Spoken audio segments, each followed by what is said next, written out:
Hi guys, thank you for listening to another edition of Northern Transmissions. That was Against Me with the track Don't Lose Touch off the 2005 Fat Records release, Searching for a Former Clarity.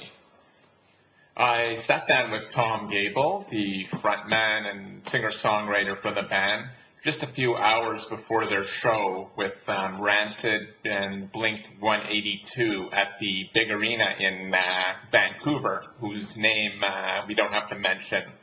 But yeah, we had a great conversation, and I hope you enjoy it. Here's how it goes. The first question, a generic question about the tour. How did this tour come together? Because your audience is a little different than, I'm pretty sure than like Blink-182 or To a Chemical Romance, right? How did this? Well, Rancid is on the tour too. Yeah. So I think that, that with all the bands playing tonight's show, or with all the bands that have been on the tour, that there's a small segment of a shared fan base, But it came together. They asked us if we'd do it. So we were out on the Warped Tour all summer, and we did kind of a handful of shows to get us out here from the Warped Tour. But yeah, so they asked us, and we said yeah. That's awesome. So it's good in a way because it exposes you to different, the other camps that didn't know your music, right? It exposed. Of course, yeah.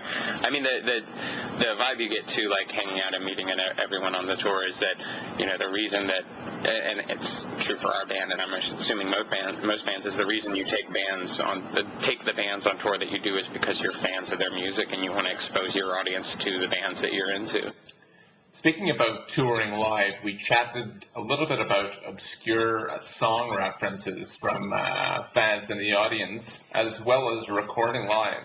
If someone wants to hear a song, it's that's a compliment, and that's awesome. Whether or not we can actually play that song still, or whether or not we do play that song still, is another story. But there's no harm in asking for someone. That's cool. No, that's cool, because I've seen a lot of musicians get pissed off because they want to play their new material, and people are they shout out like obscure songs. At this point too, it's like we have 5 full lengths and a handful of EPs and everything like that, and oftentimes you're going out on a tour, and for us most times headlining shows, we're playing 20-25 songs a night, but that's only a handful of songs from each release. So sometimes when you're talking about like bringing back in older songs, it's nice to hear what people want to hear as an idea of like, oh well, we should bring that one back and throw it into the set list. And what was the decision to do a live record, especially in Europe? You recorded in England. Well, the location just all had to do with the timing.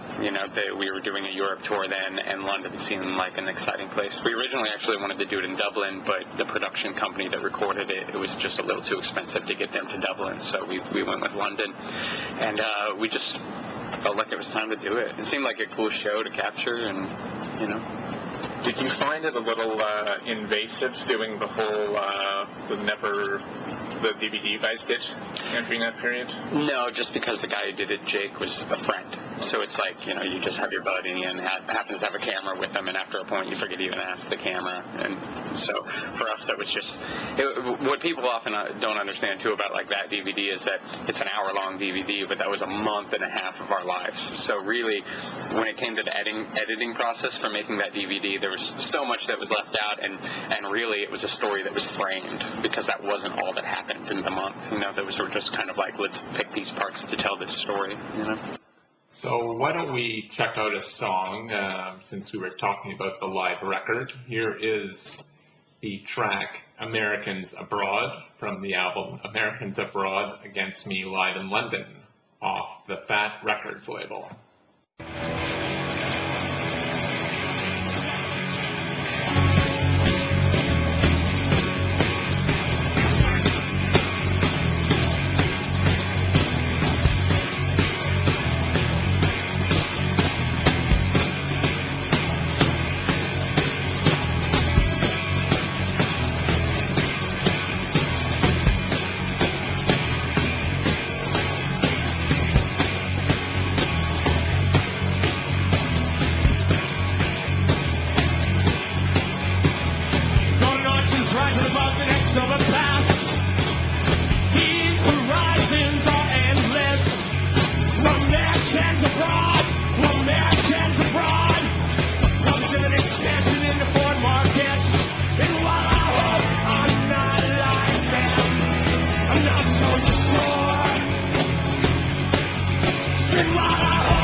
Thank you for listening to Northern Transmissions. I hope you're enjoying our conversation with Tom Gable from Against Me.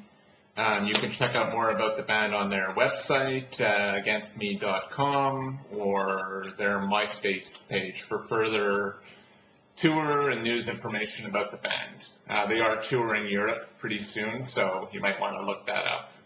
The previous song we heard, the live track, Americans Abroad in London, was in fact the last record that Against Me recorded with the label Fat Records. So we discussed a bit about the band's reaction to all this. Well, the first time it happened, of course you're surprised. But for us, it's been, such a continual problem, or not problem, but continual phenomenon that it became comical really quick. Because, the first time we got any kind of reaction for that was, as early as when we switched from Sabbath and Planet X to No Idea Records, or switched from No Idea Records to Fat Records. So you're talking like jumping from smaller indies to slightly bigger indies. So of course you're guessing like, well, when we sign to a major label, of course some people are going to have a problem with it. So after a point it becomes kind of predictable and kind of cliche, and you can't live your life by what other people think of you. So. Totally. No, you're totally right. I just couldn't believe. I was reading some of the things. I didn't realize how severe it was, and it's like, what? It's all about the art, isn't it? It's like where the art is presented now, or where. No, totally. See, unfortunately for me though, I'm the type of person where if it's like if I'm in a room and someone says something stupid that I know is wrong, instead of just being able to let that go, oftentimes I'm like, no, we need to address that. You're fucking wrong. Like that's an incorrect statement. So oftentimes when you're involved in stuff like this, where people are having inane criticisms of something you're doing, there's a tendency for me to be like, hold up, you're not making any sense here. We need to debate this, but you can't win the argument. So next we chatted a bit about working with Butch Vig, Ad Rock, as well as Mouse on Mars, among others. I was going to ask you about working with Butch Vig. That must have been a pretty great experience. Do you find that improved you and challenged you as a writer and a musician? 100%. Yeah, both experiences being two totally different experiences, but coming out of each experience, I genuinely felt like I had learned something, and I was walking away with knowledge that I'd just be able to use for the rest of my life. Whether that was knowledge on song structuring, knowledge on recording techniques, and just in general, I think it just made us all individually stronger musicians and better as a band, Cool. And did you record it in Madison, Wisconsin? Is that where you did the...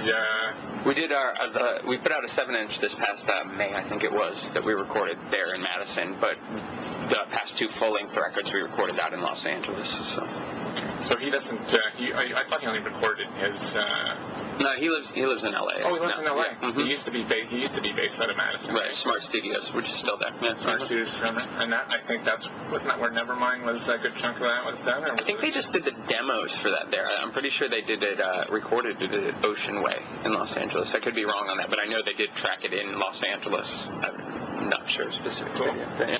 You worked with like Mike D on the song from her lips to God's ears. With Ad Rock? Yeah, with Ad Rock from the Beastie Boys. How enjoyable was that? Were you excited about the ending? I mean, it wasn't necessarily a collaboration. It was more like we asked him to do a remix, sent him the tracks, and he did it. And of course, totally stoked on the results. And it's really interesting seeing someone else's take on your song, and seeing how someone rearranges it. But for us, it was a pretty far removed project. It wasn't very hands-on for our part. So totally. And also, you had worked with Mouse on Mars, which is pretty. I saw them years ago open for Stereo Lab. I hadn't known you'd worked with them. How was that? How was the end result of that? Was that cool too? Yeah, really cool for sure. And a lot of that. Reaching out to both Ad Rock or Mouse on Mars was about being fans of Mouse on Mars or the Beastie Boys, and wanting to have some kind of connection or work with them in some facet. So it was awesome to have them be a part of it. That's great. You are listening to Northern Transmissions, as always. We appreciate your listenership. You can find more information about us on Twitter, Northern Trans, or you can contact us at northerntransmissions@gmail.com, or you can check out www.northerntransmissions.com. I chatted next with Tom a bit about what inspired him to start playing music when he was a young lad. My first band, I was like 11 or 12. I started playing guitar when I was 8 years old. I just was always gravitated towards musicians and fascinated by rock bands and stuff, and I knew from a very young age that that's just what I wanted to do. So saved up money mowing lawns and ordered a guitar out of a catalog and started taking lessons. That's awesome. And what were like some of the first records that really... Well, I didn't have an older brother or older sister or anything like that, and being an Army brat, I moved around a lot, so I didn't really necessarily have anyone to look up to kind of show me what to listen to, so thus my tastes were varied, and I was really into, like, you know, metal bands. Like, my first cassette tape was Def Leppard, Hysteria. I loved Guns N' Roses, but then at the same time, the first, like, CD I ever got was, like, Tom Petty and the Heartbreakers, and then also there's really into, like, U2, but then also I had my New Kids on the Block tapes and MC Hammer tapes too. It was more like whatever, you know, I came across that I liked a song I was into, but definitely always into music, you know. That's great. I like your honesty that you're like, it's like pouring MC Hammer. It's like you only sold like 50 million units and someone had to buy them. yeah. We were talking about Florida earlier before we started the conversation. It's a really fascinating state. I mean, the South is a real mosaic. It's a cultural mosaic. I mean, you have like a lot of Hispanic and like Haitians and Jews and whatever. The whole mixed thing. And then, of course, you go up north, and it's pretty, like, Christian, conservative. The way we always refer to it is that, like, the Miami, and I grew up in Naples. I moved there when I was, like, 12. But it's kind of like this, it's south of the South down there. And then when you go a little north to, like, I live in St. Augustine now, that's the South. That's basically a part of Georgia for all intensive purposes, you know. But really the difference from, say, like, Miami to Pensacola, which is, like, a 10-hour drive, you know, is vast. It's really night and day, right? Oh, totally, yeah. Even just climate-wise, there's changes, you know.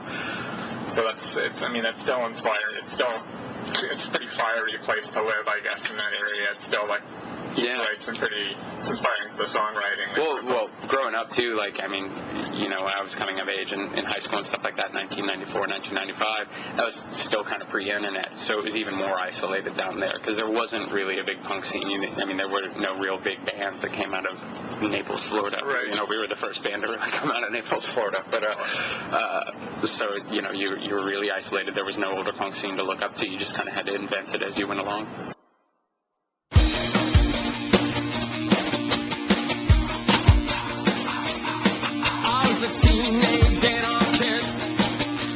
Looking for revolution. I had the style, I had the ambition. Read all the authors, I knew the rock slogans. There was a war about the class war. I was ready to set the world on fire. I was a teenage anarchist, looking for revolution. You remember when you were young and you wanted to set the world on fire.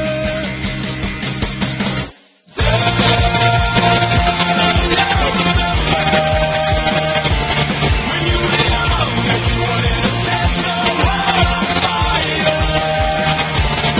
I was a teenage anarchist,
anarchist. And that was the song I Was a Teenage Anarchist off the White Crosses album, which was released on Sire Records, produced by Butch Vig. That album was chosen by Spin Magazine as Record of the Year, and also highly touted by Rolling Stone Magazine. I chatted a little bit with Tom about that. It's pretty weird, you know. I mean, for us, it was like a what? You know, definitely. You know, whenever someone pays you a compliment, of course, your natural response is to be flattered. So that's a pretty big compliment, and it was definitely very flattering. Yeah, it's a pretty big. I mean, they've been around a long time, right? And it's right. Well, in the U.S., I mean, influential. Yeah, totally. In the U.S., it's Spin and Rolling Stone are kind of like the big two music magazines. So right, Rolling Stone too mentioned you guys were one of the most influential bands. I think specifically you were like one of the most influential people in music. Very flattering. pretty cool. Were your parents like impressed when they? Well, yeah. I mean, having stuff like that happen, or you know, being on like late shows and stuff like that. I mean, those are the moments where it validates what you do to your parents, and they have a connection to it. You know. Finally, Tom and I chatted about his songwriting and the future a little bit. You were quoted as saying you want to put out 10 records over the next 10 years. Are you constantly writing songs, and is there someone that you'd really like to write with in the future? Yes, definitely constantly writing songs, you know. I think that statement was just intended really to imply, like, I want to be really prolific in the next 10 years. This year alone, we've already put out Total Clarity, re-released White Crosses with Black Crosses, and did a 7-inch. So that's 3 releases just this year alone. But, you know, I really just want to be prolific in the next couple of years. As far as working with other artists, fuck, man, there's so many people I'd love to work with. And writing with, you know, is an interesting thing just because I've never specifically really done that, like it been like I want to write with you and chosen someone else, but definitely for sure, you know, would love to collaborate with other people. And that concludes another episode of Northern Transmissions. Thank you very much for listening. Thanks a lot to Tom Gable for the great interview. Thank you for, as always, the great production and engineering skills of Andy Kallstrom, of course. And we're going to leave you with one more song. This is the track Unprotected Sex with Multiple Partners from the Searching for a Former Clarity record.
you wanna know how it feels on the inside.